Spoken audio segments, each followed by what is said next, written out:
Hoorah, Marines! I didn't hear you. Hoorah, Marines! God bless you, Marines. God bless you, Camp Pendleton. It is so much fun and such an honor to be out here to celebrate 250 years of United States Marines. Now, I gotta say, first of all, thank you to so many of the fine people who are here today who make this incredible event happen and who every day make our military the finest fighting force anywhere in the world. First of all, our great Secretary of War, Pete Hegseth, who gave a hell of a speech, if I might say so. Pete, where are you at?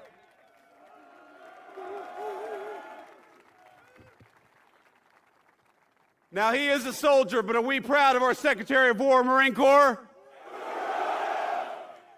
Now, I will say, I was talking to Pete about this speech and thinking about what I said, and I realized that over my 4 years in the United States Marine Corps, I probably learned about 100 jokes about United States Marines.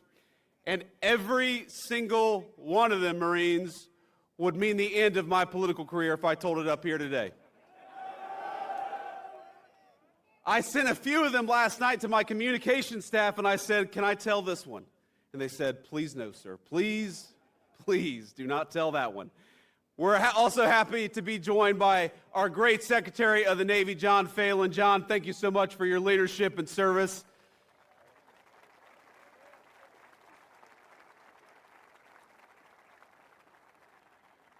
I got to give a shout out to my beautiful wife, our great Second Lady, Usha Vance, with the Marine Corps hat.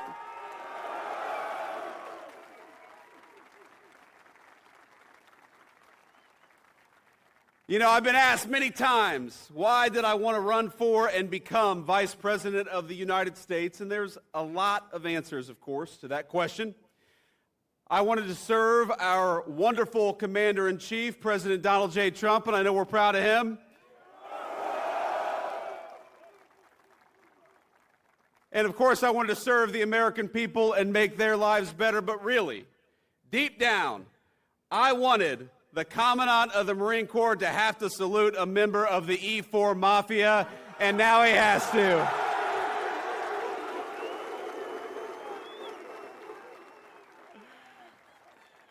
And Marines, we have a great Marine Corps Commandant in General Eric Smith. General, thank you so much for everything you do.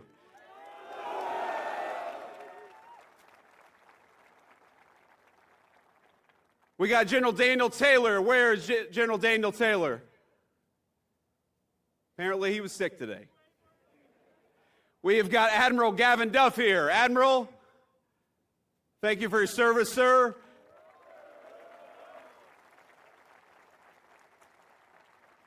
We have got Colonel John Caldwell and General Michael Nakanizi. Did I pronounce that right, General? There we go. I did okay. I'm the Vice President, so you can't tell me I'm wrong. And of course, Marines, I bring greetings today from our Commander-in-Chief, Donald J. Trump, and he wanted me to tell each and every single one of you that he's proud of you, that he loves you, and that despite the Schumer shutdown, he is going to do everything he can to make sure you get paid exactly as you deserve.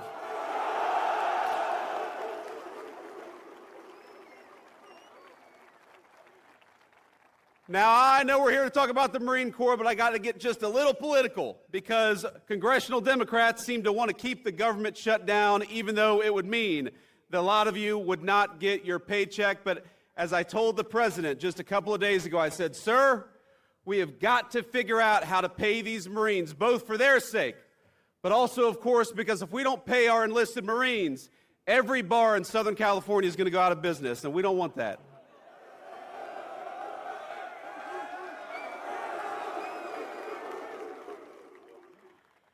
Now, I've also got to give a special shout out to the incredible display that we saw earlier today. It made my heart sing as your Vice President, and it was a testament to the Corps' strength and unbeatable power. It reminded me why I am so proud to have worn the uniform, to be one among your ranks, and to be the very first Vice President to have been a United States Marine.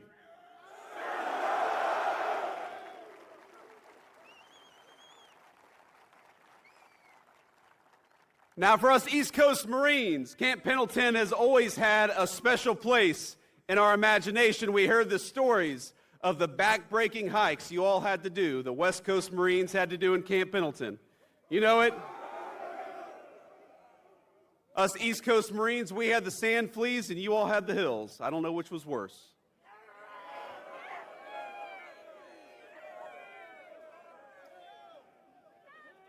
These guys behind me have opinions. So let's give some credit to the amazing Marine units who pulled this off.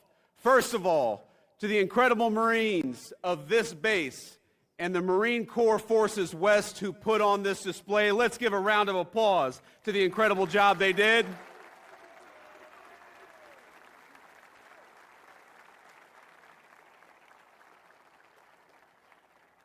And I want to talk about some of those units because you all made me so proud. I know we must have some Marines from the 1st Marine Division. Where are you? You all did a hell of a job. How about the Marines from the 3rd Marine Air Wing? I know we have some Marines from the 1st Marine Logistics Group, the lifeblood of the fight. Where are you all at? We've also got Marines from the 1st Meth Information Group, the brain of the fight. Where are you all at? And we've also got, of course, men and women from Marine Corps Installations West, the folks who keep the home front. Where are you, Marine Corps Installations West? There we go. Now, I know you all know we cannot leave out our brothers and sisters of the sea, so we're proud to have all the sailors of the Navy's 3rd Fleet here to celebrate 250 years of Marines. Thank you.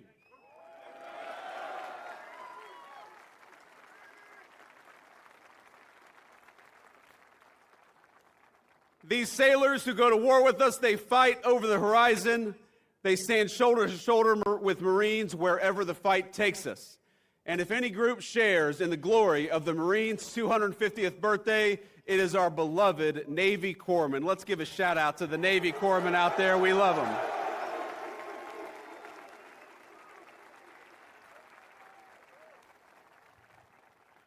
And I know every Marine has had the story of walking into a corpsman's office, barely alive, suffering the most severe illness you've suffered in your entire life, and they'll say, just go home, hydrate, and take 2 Motrin, and it'll work out just fine. So thank you to the corpsmen for taking care of us, but also toughening us up. And that's right, and it changes socks. A bottle of water, a change of socks, and 2 Motrin will fix any illness. So we are grateful, Marines, to be graced with the presence of some very special guests, people whose very lives contribute to the incredible Marine Corps legacy. Earlier, we all heard from Sergeant Dakota Meyer, who received the Medal of Honor in 2011 for extraordinary heroism in 2009. Are we proud of Sergeant Dakota Meyer? Yes, we are.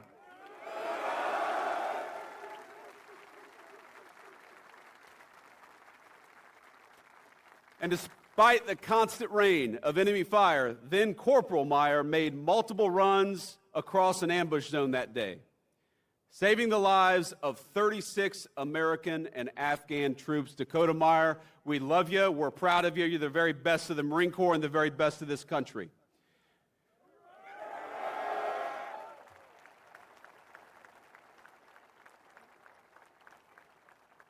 We are also honored to be joined by American hero Charles Cram, who was a Navy corpsman attached to the 5th Marine Division when it landed at Iwo Jima.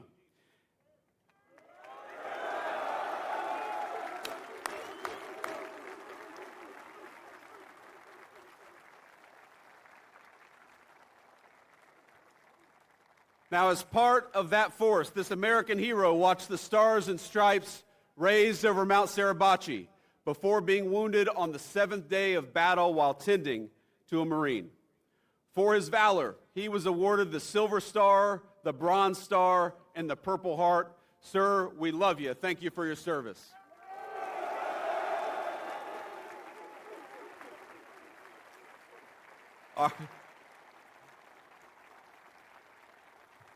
The Marines love their corpsmen, and that's one of the very best. Another living legend we have with us today is Elmer Royce Williams, a naval aviator who, while on combat patrol in the Korean War, suddenly found himself up against 7 Soviet MiGs. Sir, thank you so much. God bless you, and thank you.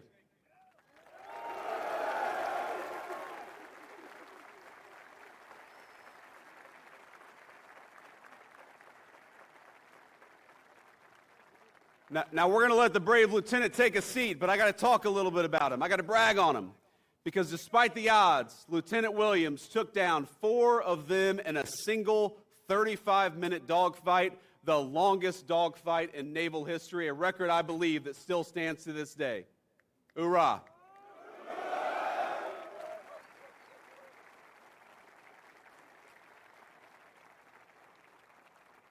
Now, not only did he take 4 MiGs down, he demolished the MiG's reputation as an unbeatable aircraft and secured his place among the legends of American military aviation. And if you notice, we just talked about a great Marine in ground combat, a great Marine in aviation combat, and a great Marine, or I should say a great Navy corpsman who helps out our Marines. In other words, Marines can kick ass in every theater of combat, and we do it every single day.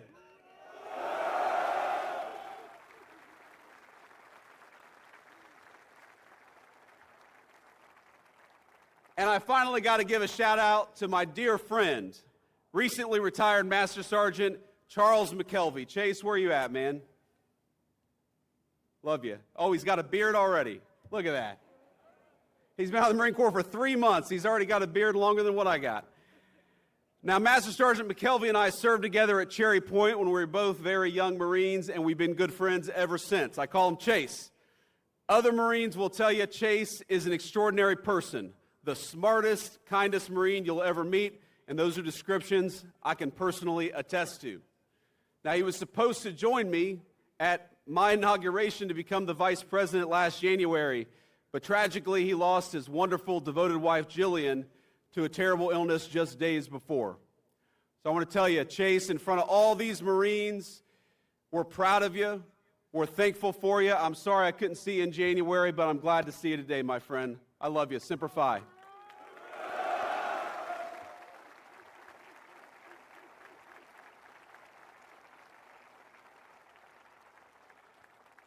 And finally, we are grateful to have all of you, whatever your rank, whatever your station in the Marine Corps, here at Camp Pendleton to commemorate this incredible 250th anniversary of our beloved Marine Corps. From these mountains and this water, Marines have deployed to every major fight of the last century, from island hopping across the Pacific to Vietnam's Hue City to Kuwait to Helmand and beyond. And standing here, you can feel the weight of that history, the generations upon generations of Americans who cut their teeth at this base before boarding ships and carrying the American flag into battle. But that's exactly what Marines do. For 2.5 centuries now, this beloved Corps has served as our nation's sharp edge, always forward deployed, always ready, and always faithful. My service in the Marine Corps was a huge part of my life. I would not be here today. I would not be the Vice President of the United States. I would not be the man I am today were it not for those 4 years that I served in the Marine Corps. Now, before I was enlisted, I was pretty terrified about the prospect of becoming a Marine. I'm sure that a lot of you can share that. I remember I had nightmares before I went to boot camp of drill instructors yelling at me, of being away from my family, of being constantly stretched well beyond my own physical limits. It's daunting stuff, as all of you know. And as anyone who survived boot camp can tell you, it's all real. But my cousin Rachel, in particular, one last shout out to a former Marine. In particular, she pushed me to do it. A veteran of the Corps herself, she got it. She understood what joining does for a young man or a young woman. So she pushed me to go and talk to a recruiter, which I did, and I will never forget that conversation. Because at no point did he try to sell me on the United States Marine Corps. He warned me, he said, "You don't enlist in the Marine Corps to make money," and you all know that's exactly right. He said you might even go to war. This was back in 2003, right after we invaded Iraq. But what he did tell me is that enlisting in the Marines would teach me many things, including discipline and the virtue of leadership.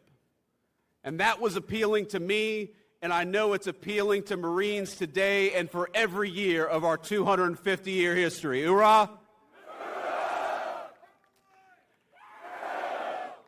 But over the days that followed, what further dawned on me was that I needed to do this not just for me, but for the nation. My country needed me just as sure as the country needs each and every one of you today. The September 11th attacks had occurred barely a year earlier. And as I weighed what enlisting would mean, the crisis in Iraq was becoming a full-out war. So I made the call. As an 18-year-old senior in the state of Ohio, it was one of the first times in my life that I recall feeling like the country actually needed me. And when I realized I had a responsibility to something so much greater than myself or even my family, and I had an obligation to act on that feeling of duty.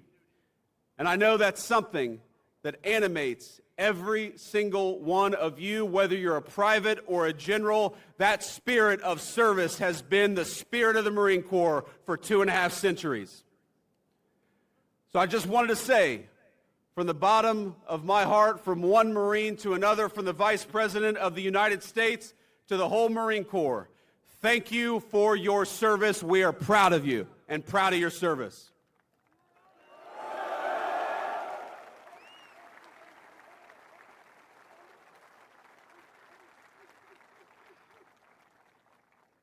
And I'm here today because I want to talk a little bit about the great Marine Corps tradition, 250 years of it. I want to talk about the tradition that all of us standing under this bright California sun, and man, it is bright, we all chose, however many years ago, to adopt that Marine Corps tradition as our own, a tradition in that just 3 short weeks will reach its 250th year. Now, as many of you in this audience know, the Corps found its origins in the autumn of 1775 in a venue may be familiar to you, a bar in Philadelphia called Tun Tavern. The very first bar in the United States of America that would come to regret serving United States Marines. So here we are in Tun Tavern almost 250 years ago. And what we did in that moment was we answered the call of service. Because even before we had a Declaration of Independence, the Continental Congress organized an army and a navy to fight the British, but they recognized they needed something a little bit extra. They needed a force that could fight just as comfortably on land as it could on sea, that was able to move fast, strike hard, and hold its ground. So on November 10th, 1775, Congress resolved to raise 2 battalions of Continental Marines. Captain Samuel Nicholas established that first recruitment drive at Tun Tavern in Philadelphia in search of a few good men. He was seeking young, able-bodied citizens, men who relished the opportunity to fight tyrants, yes, but more importantly, who were eager to answer that first call of duty of a young nation. Just a few months later, Captain Nicholas was personally leading those Marines in a daring raid on New Providence, receiving British forts and supplies in the Bahamas. And 2 short years later, the Marines joined forces with the legendary John Paul Jones, the father of the American Navy, beginning a great tradition that has survived the entire term of our Marine Corps, that when the Marines and the Navy go to war together, they always fight well and they always win.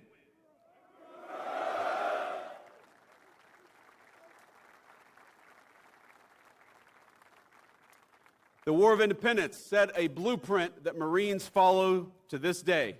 Boldness in action, unity in purpose, and a lightning readiness to go wherever the nation required. In battle after battle, the United States Marine Corps has broken the backs of empires, you've toppled tyrants, you've hanged pirates, and hunted down America's foes across the 7 seas. And Pete, turns out we're hunting some pirates today, aren't we? From Tripoli to the halls of Montezuma, from Bella Wood to Iwo Jima, and from Chosin Reservoir to Khe Sanh, we Marines have repeatedly earned our reputation as the first to fight and the last to leave. And as all of you know, that legacy only grew stronger after 9/11. Within weeks after the attack, the 15th Marine Expeditionary Unit, the 15th MEU, already forward deployed on September the 11th, helped launch the most ambitious amphibious assault in the history of the United States of America. And that's just how Marines are wired. No matter where, no matter when, the Corps will always uphold its reputation for discipline and for unshakable focus. Now, I always think back to what Army Major General Frank Lowe had to say this about the Corps in 1952. The safest place in Korea was right behind a platoon of Marines. Lord, how they could fight, and what a great testament to the United States Marine Corps.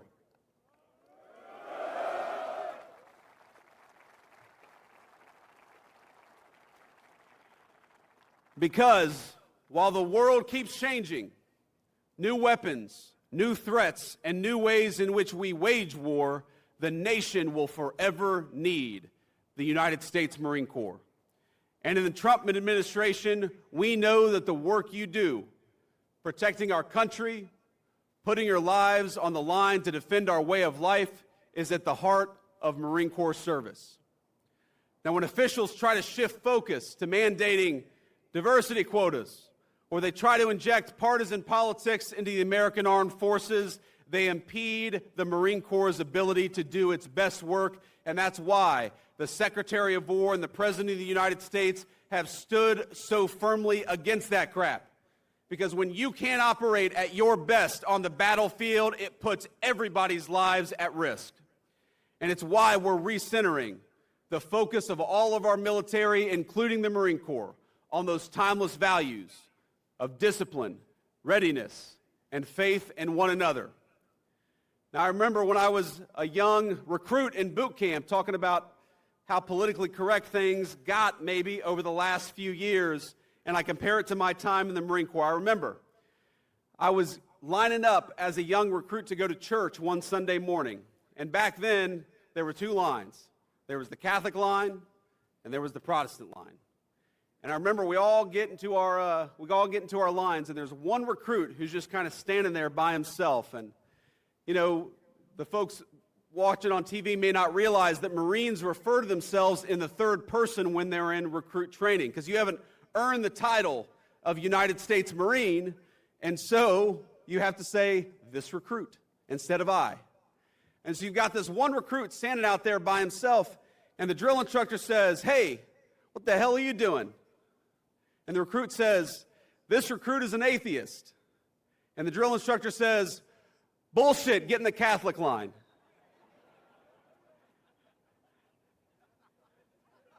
That didn't work in the Biden administration, Pete. That didn't work in the Biden administration. But now we recognize that it is not our diversity that makes us stronger. It is our common purpose. It is our common mission. And it is the fact that every single person here bleeds Marine Corps green.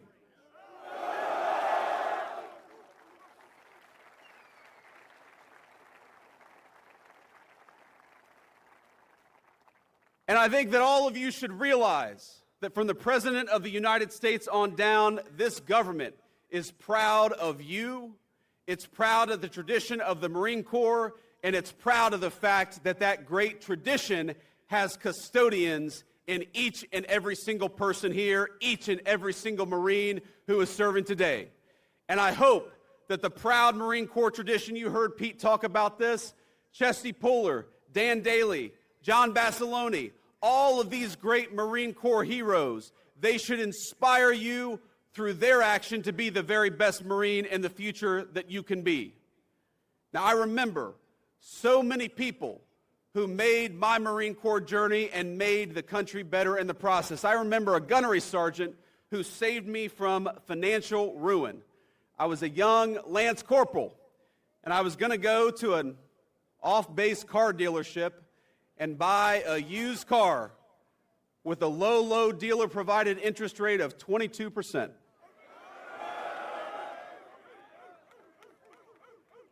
These Marines behind me, you aren't supposed to nod your head at that part, guys.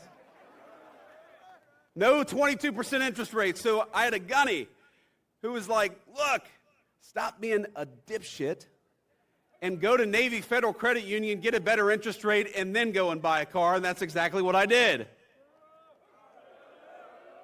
I remember that gunny, and I remember a young Marine who was younger than I was. Chase knows who I'm talking about, a Puerto Rican Marine who grew up in New York City. You too, huh? A man I thought I had nothing in common with, but who I learned bled Marine Corps green just like I did, and who came to my inauguration as Vice President of the United States. I remember a Marine I served with, a guy whose political beliefs you might call far left, but despite the craziness of our politics today, remains one of my best friends and is a man I would trust with my life. I remember the Marines raising the flag over Iwo Jima, etching in American memory the importance of respecting and honoring our beautiful national symbol.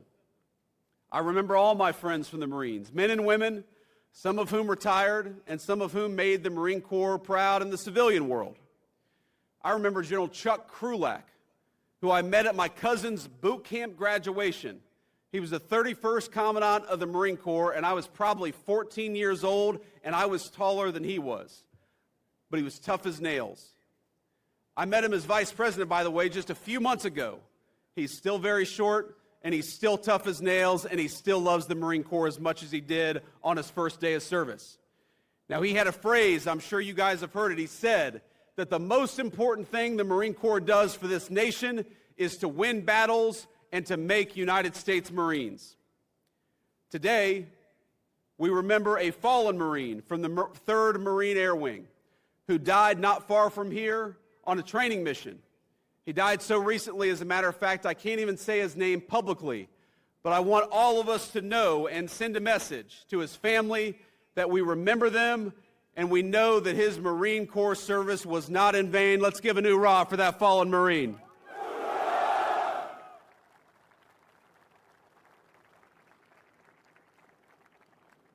I know that all of us remember the friends who went off to war, and we particularly remember the ones who were mangled in combat or who never came home at all. Every single one of you has memories like this. Every single one of you is lucky enough to have friends like mine. Within each of you is your own Marine Corps legacy burning every single day. And because of that, every one of our fellow Marines lives on. As Gunnery Sergeant Hartman in Full Metal Jacket, we like Full Metal Jacket, Marines? He said, but the Marine Corps lives on forever, and that means you live forever. Our motto, Marines, is Semper Fidelis, which means in Latin, always faithful.